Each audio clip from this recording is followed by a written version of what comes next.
So welcome to tonight's webinar on the 2022 election-related legislation that we saw in both the House and the Senate of our General Assembly. And for some of you, you may not be familiar with how you can find out about legislation that's been introduced and that's going to be discussed and the hearing. So I'm going to start at the beginning.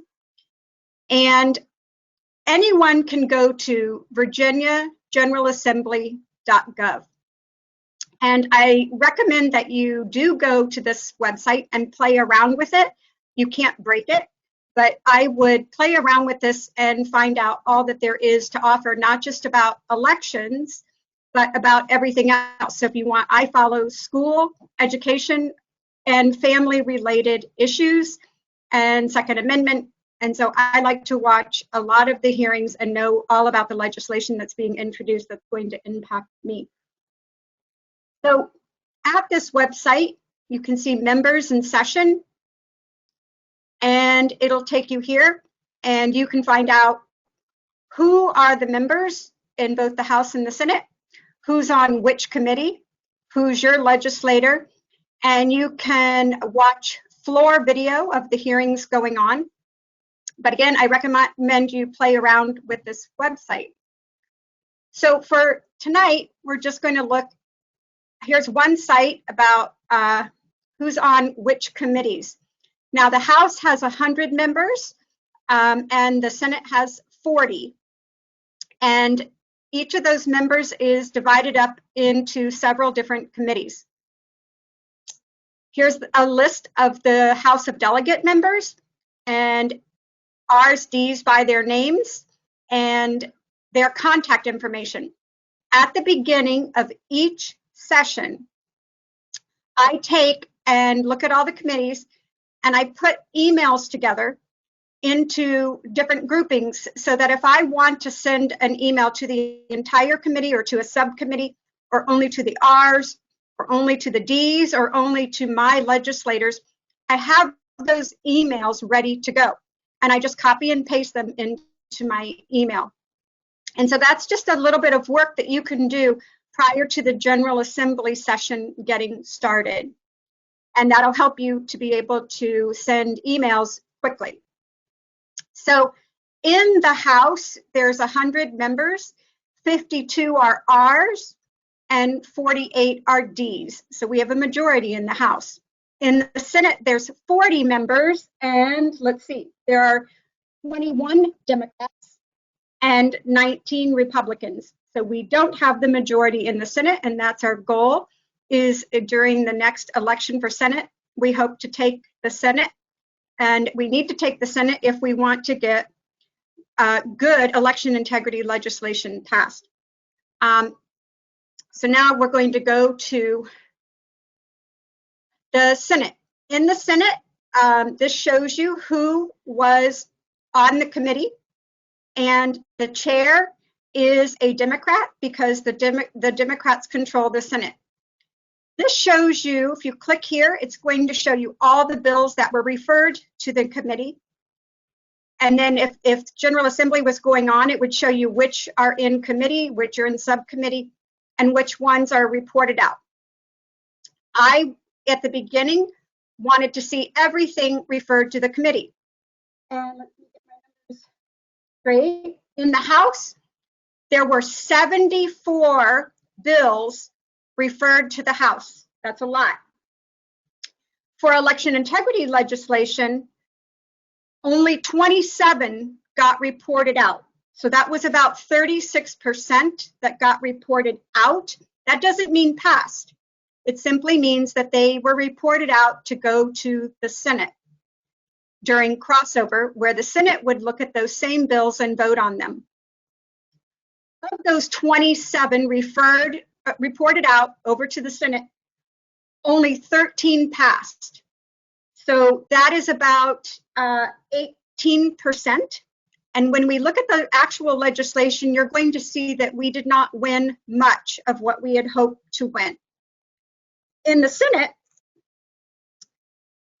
There were 49 election-related bills referred to the Senate and 21 reported out, with 8 passed, and that's about 16%. So we're going to look at that legislation tonight, but this is the list referred. Here's the list reported out. Let me just go here. It's a much smaller list. Now, if you're wanting to watch any of the videos, the hearings are recorded, this is a page you would end up at. And you would go over and pick the date to what you want to watch. So let's go back here. Now, let's say I'm interested in this bill. It's going to tell me a list of all the hearings where this bill was discussed. So I would know what dates to look for if I wanted to watch that hearing. So you can watch these hearings live, and you can go back and watch them if you really want to take copious notes.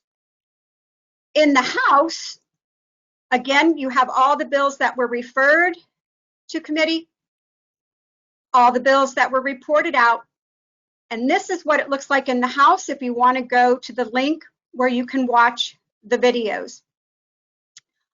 After this is over, I'm going to give you a cheat sheet, a page that has all of these links so that you can learn to find your way around if you're interested in following what goes on in our General Assembly. And again, I highly recommend you do that. So now I'm going to go to the major portion of today. And I'm also going to give you this file, the entire file, when this is over. But I'm going to have Chris tell me the names of the people who signed up to watch. This is a massive Excel spreadsheet. I can create it pretty easily. If I go to that report, the bills referred to the committee, if I copy all those bills, they'll land in my Excel sheet very nicely. And which is what I did. I have the House bills, all that were referred to the committee, listed to the left.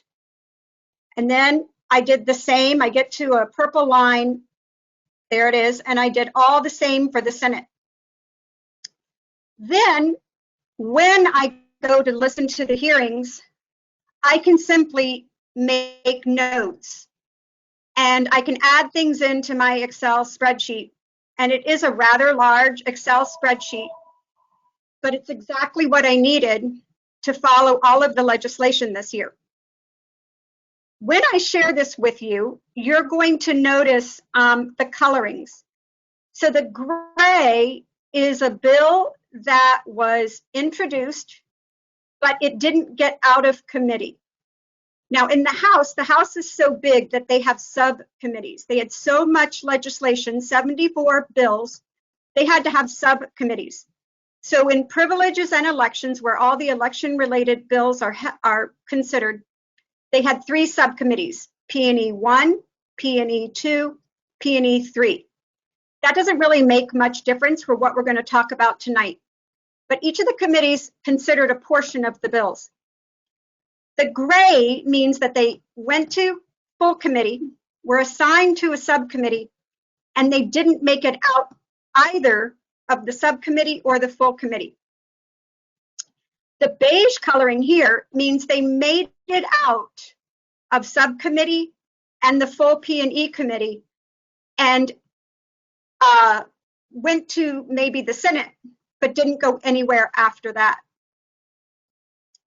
Then the yellow means they were passed. So we're going to be looking at each of these individual bills, but I want you to understand the colors. The colors means that they passed, but they're still in committee with the particulars of the bill being worked out.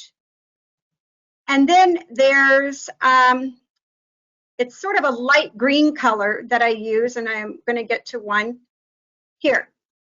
It was considered by the committee, but it doesn't really affect election integrity. There are some bills that were considered by the committee, but really we're not going to talk about them, but they're here just because they showed up in my line. If I talked about them, it meant I was interested in them. And then there's bills that have sort of this, and I'm not getting to any. Well, we'll get there. I'll talk about the color if and when I get there.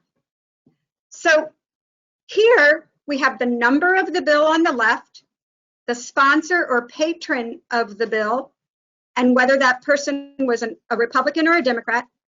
We have the simple name of the bill, which often gets confusing.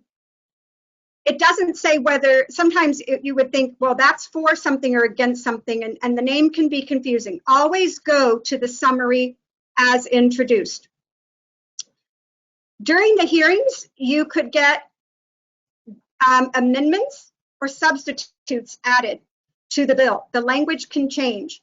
So you want to then go to the summary as passed by either the House or the Senate, and then summary as passed by the full House and Senate. And then I do a column for the life of the bill. That tells me all the hearings it was considered, whether there's a substitute, and on what dates. That way I can go back and listen to a hearing if I need more information or if I couldn't remember something about it. Up top, there's amendments. I didn't really deal with that this year. Action by the governor. That's if the governor signed it, it becomes official law. And then effective date, and then URL links. For the bills that passed or for specific legislation, I wanted to go right to a URL link.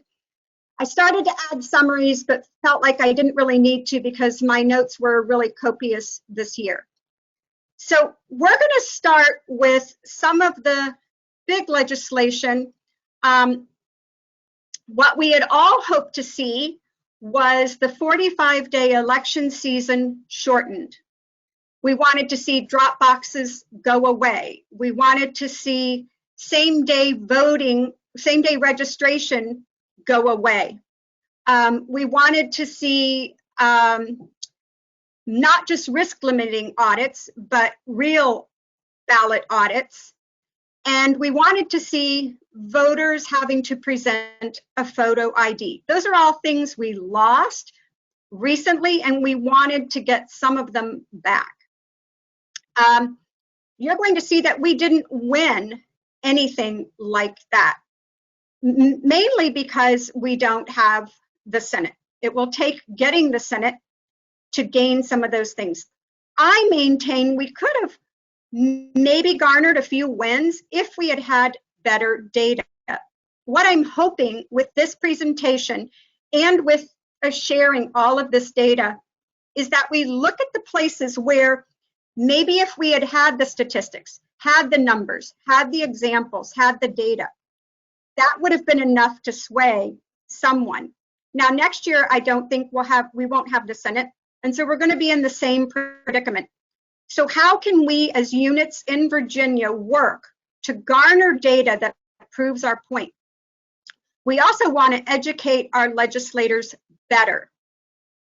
We gave them maybe the bills that we wanted, but I don't think we armed them well at all in defending those bills, and we certainly didn't arm them well enough with the data and the statistics that need to back things up.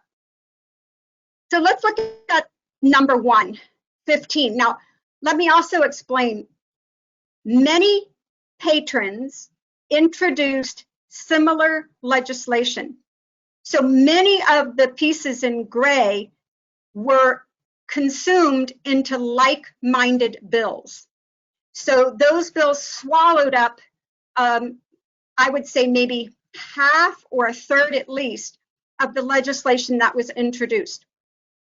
So Ware's bill, as you can see, he wanted, well, this wasn't a good piece of legislation. Let's go to number 34. Number 34 was absentee voting and drop-off locations. And this was wanting there to repeal the drop-off locations. There were many bills like this. So they all got consumed into one bill. But let's look at Ware's bill. Ware is from a small locality. Here in Fairfax County, we like FOIAs. We love FOIAs. And we put in hundreds of FOIAs. And that did not make our Office of Elections very happy, especially under the past general registrar, who was not, he was a 100% lefty. And Ware was only thinking of his little location where things may run a little bit more smoothly, but he wanted it that we wouldn't be able to submit any FOIAs during election season. Now, if you took that and you had 45 days where we couldn't submit FOIAs, and then you multiply that by 2, right? Because there's the primary and then there's the general election. And then he wanted it for 10 days after. So you're talking 55 days plus 55 days. That would be 110 days, a third of the year that we couldn't submit FOIAs. So I was glad to see that that bill failed. And I say so here, right? That's my summary. And my personal comment was, I cannot fathom that a Republican sponsored this bill. And I can't fathom that we didn't get to him and tell him that that wasn't a good idea. So this one was incorporated into other bills. So here we go. We're going to look at number 34, because that was one that we wanted, right? Now, this title doesn't exactly tell us much, so we have to go to the summary as introduced. Repeals the provisions of the law providing for the establishment of drop-off locations. So this bill was discussed. It was introduced in both the House and the Senate. A delegate introduced it and a senator introduced it. They mirrored each other. And as you can see, it made it through the P&E committee. It's in beige. And this is what it would have done. Now, when I watched the hearings, I took the notes of what the major discussion points were. And basically, the left's constant argument is that, well, if our elections are so bad or not safe, how is it that Youngkin won? Well, I'd venture to say that the 2020 election was a far different election than 2021. And when I have the comments here, I try to note whether they're a left comment or a right comment. But another argument that the left always had was that Asians and minorities use drop boxes. Now, to me, when we went to school, right, we were taught the difference between facts and opinions. To me, that's an opinion. And our legislators, when I say that, I mean Republicans, our Republicans never said to the left, prove it, where's the data? But constantly, the left, whenever we would make opinion type statements, they would say, prove it, where's the data? I want to know where they get their data that Asians and minorities use the drop boxes. And that's the one thing we need to do a better job of supporting our legislators and getting them to play reciprocally. It's the reciprocity that we don't see with the way that we're treated and the way that we treat others. So Clarabelle Wheeler did a good job. She was there at most of the hearings, and she fought back, and she would remind our legislators that no, our drop boxes really aren't all under surveillance, and they really aren't all monitored, and they can be vandalized. But the thing is, we need facts, we need data, and we need specific incidences. Here's an area now where all of our localities, and at least the major localities, we need to be having facts and data to back up our argument of why we don't want drop boxes. Let's go to this one. Absentee voting, and there were many different arguments to get it changed to either have it only 10 days, have it only a week, have it only 14 days. And as you can see, things like that passed the House, but they didn't pass the Senate. And it didn't matter that we said that drop boxes were an undue strain. The left is dead set on not ever giving up drop boxes. They garnered it. They used COVID as the excuse to have it put into play, and now they're dead set on keeping it. Again, they use this Asian American voter, and if we say that we don't want drop boxes, they say it's voter suppression. So it's going to take us, again, having statistics to be able to fight for what we want. Van Valkenburg is one of the, I would say, most obnoxious lefties on the P&E committee in the House. And he'll always throw it back in our face. And he was saying how, 2021 was the safest and securest election, or that we should believe that. Another big thing that we wanted was the photo ID. And we had a lot of people introducing similar legislation, but we want the photo ID. And of course, years ago, we made it so that anybody could come in and get a free photo ID. And now, of course, they're saying that no, that's not good enough, that we should just trust everybody. And even though the patron of this bill listed other issues in other states and talked about how votes can be diluted by illegal voters, we need hard and fast, I believe, statistics about photo IDs. And you get arguments that photo IDs don't make an election any less secure. So now we're going to go to one of the bills that did pass. And this is pretty simple in my mind, not much of a win in my mind. Currently, those who have died, those statistics must be reported to the offices of election monthly. This law received bipartisan support in both the House and the Senate, and it is simply saying that the Registrar of Vital Statistics has to report weekly to the Department of Elections. Now, sure, that's a good thing. That does clean up our rolls a little bit more. But again, it wasn't the type of win that we were hoping for. Let's see.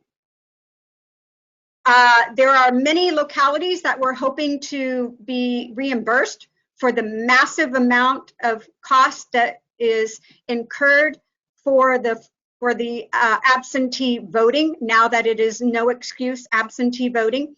And we have over a third of voters voting absentee. That is a huge cost to incur, especially with postage paid absentee ballots. Here's one that's blue. So everybody agreed that we need a database. Right now, our state is one of a very few number of states that doesn't have a database paid for, operated by the government, that has all of the candidates' campaign disclosure forms. And the onus is on the people to find out all of the information about who's donating to candidates. In light of that, we have the Virginia Public Access Project, VPAP. VPAP has stepped in and created this database, and it does a pretty good job. It's a great database, and I recommend you go to VPAP.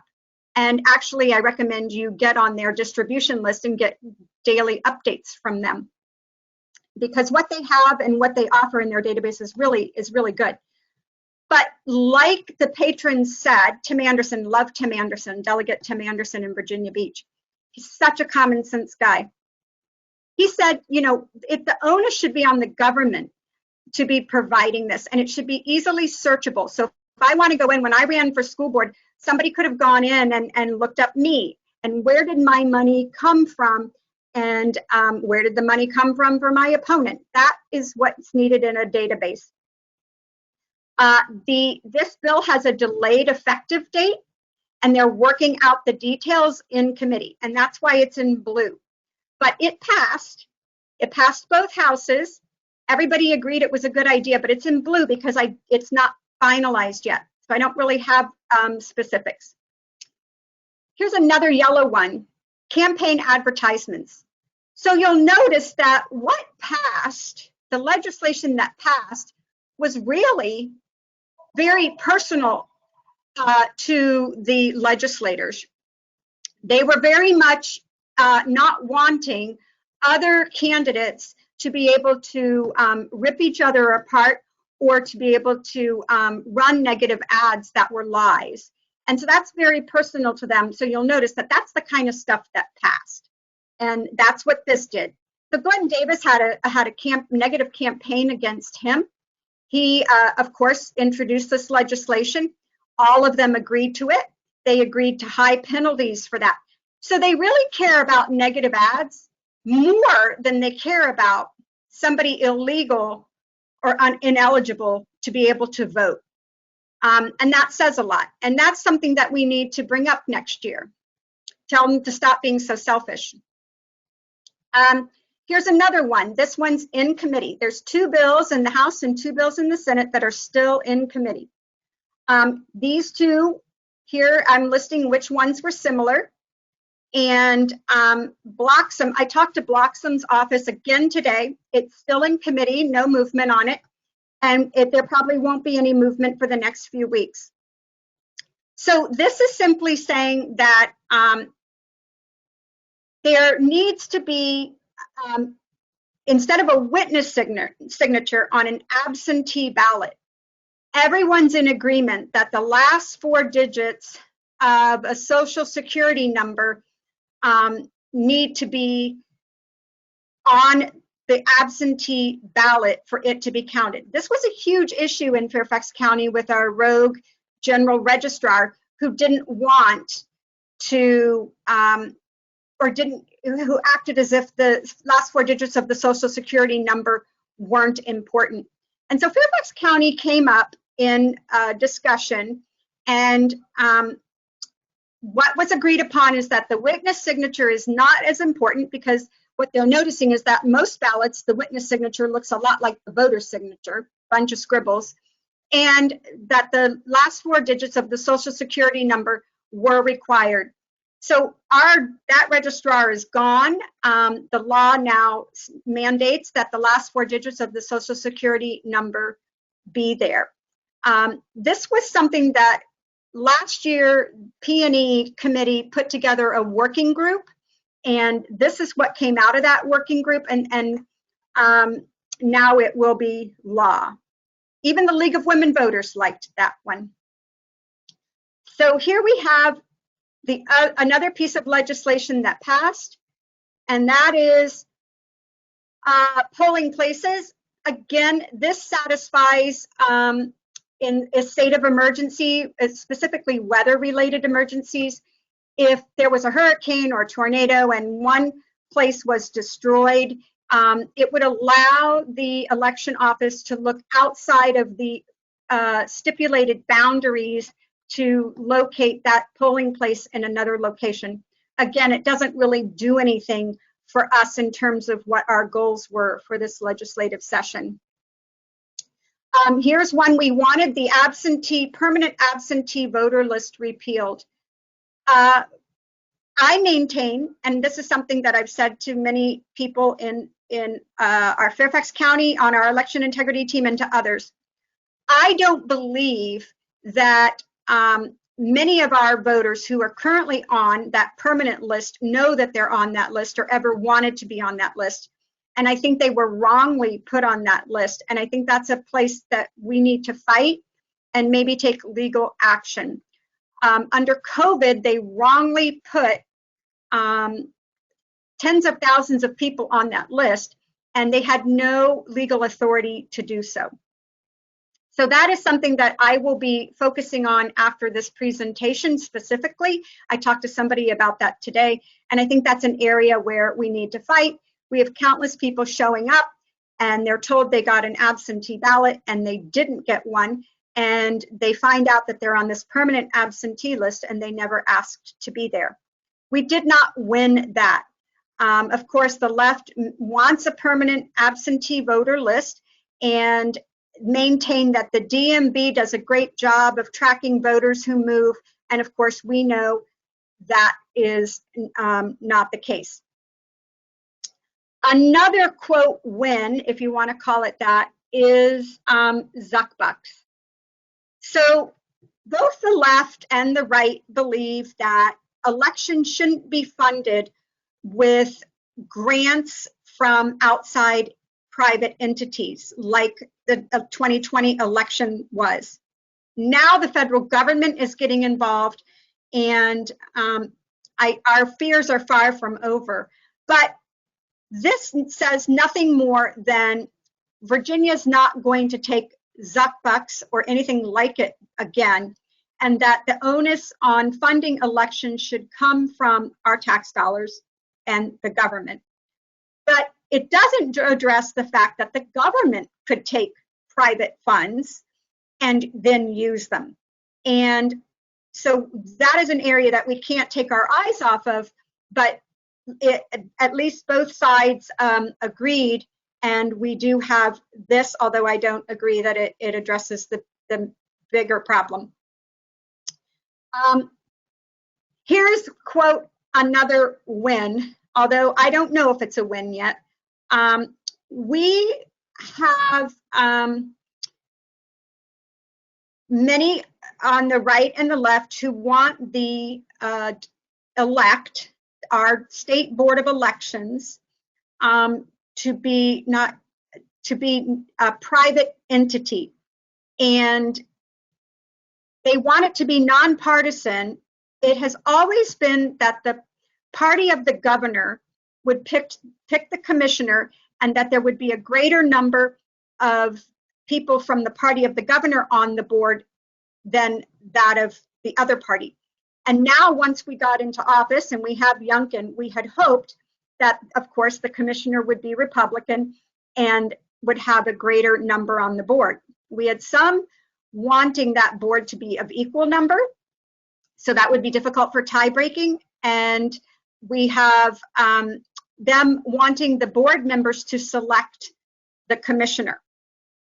And to me, that's not a win. I wish this had been delayed a year. I wish we had had time to get a Republican commissioner and to get things in order before passing this legislation. Another win, absentee ballots, information on proposed constitutional amendments. Again, I don't see this as a win. When you go to vote and there is a bond issue or a constitutional amendment on your ballot, and you see that explanation, many times that explanation is very left-leaning and it doesn't really talk about the true consequences or alternatives. And this simply says, this bill, that if an absentee ballot is sent out, that same explanation or a link to something online that is an explainer has to go out with the absentee ballot. Again, I don't see this as a win. P&E committee is the group that sort of develops this language. It's never factual, in my opinion, in terms of true consequences or options, but that's what was agreed on, that absentee ballots would now contain the same information. Again, here we go. Campaign finance. This bill talks about campaign finance and who's monitoring how candidates spend their money. And what came out in the hearings was that they're more concerned about the people who lose. So I lost, right?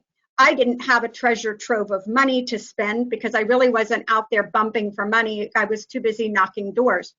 But what do you get to do with that money after you've earned it all? Well, some people have huge treasure chests and nobody really monitors how they spend that money. And that's what this says. This says that there has to be oversight and randomly picking candidates, and to make sure that they're not misusing their money and that the disclosure reports are accurate. This just reclassifies assistant registrars as deputy registrars. So it's yellow because it passed, but I can't see that that really matters to me what I call a registrar. Here's green again. This one was a repeal of same-sex marriage. I was interested in that, so I left it. It did not pass this year. It passed in the Senate, but it did not pass in the House. And so here's one. Everybody, Republicans and Democrats, seem to like risk-limiting audits. Risk-limiting audits are a waste of time and a waste of funds, and they really prove nothing. We had many people, Ned Jones, Clarabelle Wheeler, and others, trying to get them to understand what a risk-limiting audit is, and it doesn't matter. We as Republicans need to seriously educate our legislators, and at least those in the committee, on risk-limiting audits versus verifiable other types of audits, especially of the machines. And so here is something else that passed, reporting absentee ballots by precinct. We did this in Fairfax County. There's a barcode. We used a code. It's not stipulating to the localities how they are to be able to sort ballots by precinct, but it certainly won't be by hand. And so they did decide that all absentee ballots need to be sorted by precinct, and that's to be worked out by each locality. And Fairfax County and Newport News, I believe, is the other entity that were able to report results by precinct. I like that idea. I just want to make sure that the QR code isn't another level of being able to manipulate results. Let's see. Voter registration, this really is nothing other than if let's say I don't vote for several years, or for some other reason, let's say they think I've moved, they just can't mail me something saying that my voter registration is going to be canceled. They have to email me as well now. So that's really doesn't do anything for our side. And here's the purple line, meaning that that's everything that we won, that I went over in the House. Those are the same things that we won, just with different numbers of bills in the Senate. So like I said, I'm going to send you this entire file. You'll be able to do whatever you want with it. It'll be Excel, you can add to it, you can take notes in it. And this is, I don't want to see this end here. And I talked to Chris, and we would love to, Chris has ideas for hosting sort of a work session, and trying to really get people familiar with the Virginia General Assembly website and lists, the legislative information system, and how to follow what's going on, but also to start us drawing up areas that will serve us next year.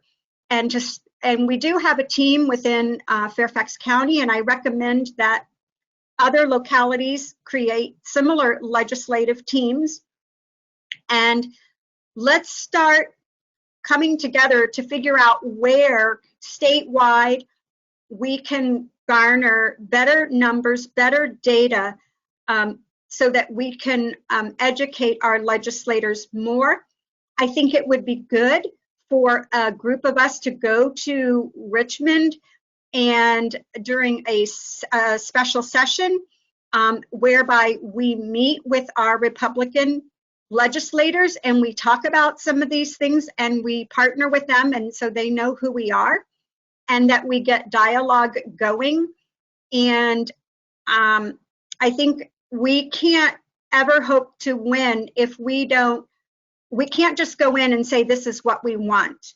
We have to go in armed with data and facts.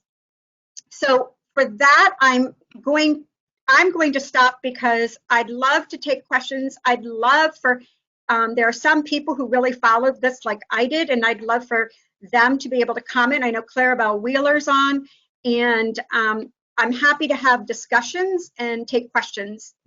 I can't say that any of the areas where we were really hoping to get wins, other than the risk limiting audit, there were really no block votes. The vote was more along party lines. And for that, you also get a lot of our legislators being very careful, prancing around about the fact that I don't believe elections are stolen. This is just for, I think people just need to get a backbone. I mean, Amanda Chase, like her or not, she has a backbone. Bryce Reeves has a backbone, but Bryce Reeves went all out for risk limiting audits. And there's just some things that, unless we talk to our legislators, unless we arm them, we can't expect them to know the ins and outs. And the left very much communicates with their legislators. I loved when Ned Jones basically said, the two groups that run our risk limiting audits, they claim to be bipartisan, and they're nothing but partisan. And that's the thing. We have to have, I mean, Ned can say that, but we have to be able to back that up, and we have to go to our legislators, not just at this hearing. Some of the people we had testifying on our behalf weren't so great. Now, we can't keep people from testifying, but we certainly can look more educated when we're testifying. Nothing of this should be last minute. And I think we can't just get up there and say, I agree with this bill. And we do have to have better data. And at least if we're going to encourage a legislator to introduce something, we have to be able to arm that legislator with all the ammunition. You know, if you're going to go defend your dissertation, you're going to, or go to a job interview, you're going to hopefully think of questions that can be asked. And it seems like sometimes our legislators did not foresee tough questions. And that to me is a problem.